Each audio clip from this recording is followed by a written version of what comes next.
নগাঁও জিলাৰ হিংগাৰী মাদ্ৰাছাস্থিত এক আগশাৰীৰ ব্যক্তিগত খণ্ডৰ শিক্ষানুষ্ঠান হৈছে kids flower academy senior secondary school. পবিত্ৰ ঈদ উপলক্ষে এইবেলি বিদ্যালয়ত উদযাপন কৰা হৈছে ঈদ মেহফিলৰ লগত সংগতি ৰাখি অনুষ্ঠিত হোৱা সভাত কেইবাগৰাকীও বিশিষ্ট ব্যক্তিয়ে অংশগ্ৰহণ কৰি যুৱ প্ৰজন্মক ড্ৰাগছৰ পৰা কেনেদৰে আঁতৰাই আনি এখন সুস্থ শৈক্ষিক সমাজ গঢ়ি তুলিব পাৰি তাৰ বিষয়ে আলোচনা কৰা হয়।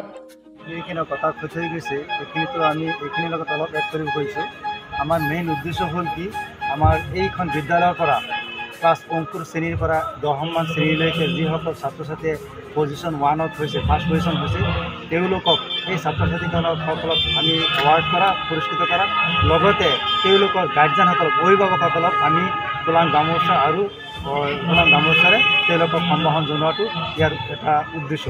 আৰু আমি এইখন মঞ্চৰ পৰাই আমি আমাৰ যুৱ সমাজখন বা আমি আমাৰ এই স্কুলৰ আণ্ডাৰত গোটেই অসমবাসীক আমি জনাব খুজিছোঁ যে আমাৰ এই ড্ৰাগছ সংস্থাৰ অন্ধবিশ্বাস যিবিলাক আছে এইবিলাক আমি কেনেকৈ আমি সমাজৰ পৰা আঁতৰ কৰিব পাৰোঁ আৰু এই মঞ্চৰ জৰিয়তে আমি আহ্বান জনাব খুজিছোঁ তেওঁলোকক আমি এইখিনি আমাৰ বিশিষ্ট অতিথিসকলে মঞ্চত ধুনীয়াকৈ ভাষণ ৰাখিছে। আমি আশা কৰোঁ যে তেওঁলোকৰ ভাষণত তেওঁলোকে সন্তুষ্ট হৈ নিশ্চয় আমি আমাৰ দেশখনক আগবাঢ়ি লৈ যাব পাৰিম বুলি আশাবাদী জনাইছোঁ। আৰু আপোনালোকৰ চেনেলৰ জৰিয়তে আমি অসমবাসীক সকলোকে আন্তৰিক শুভেচ্ছা জ্ঞাপন কৰিছোঁ। আমি স্কুলখনত আজি ঈদ মেহফিল উদযাপন কৰিছোঁ।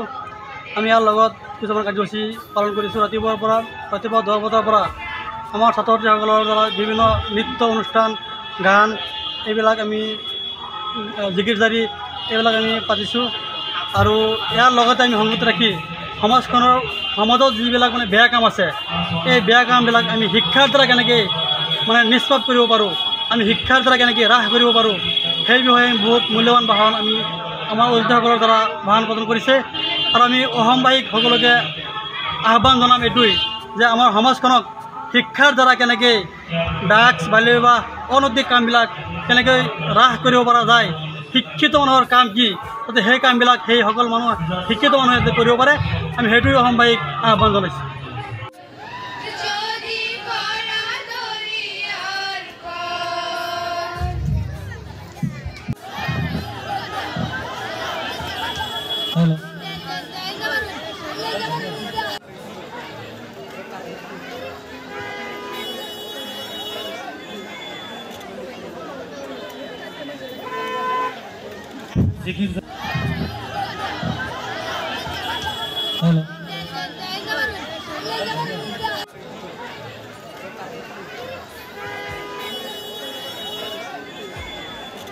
বটদ্ৰৱাৰ পৰা দিলদাৰ হুছেইনৰ ৰিপৰ্ট অসম টুডে।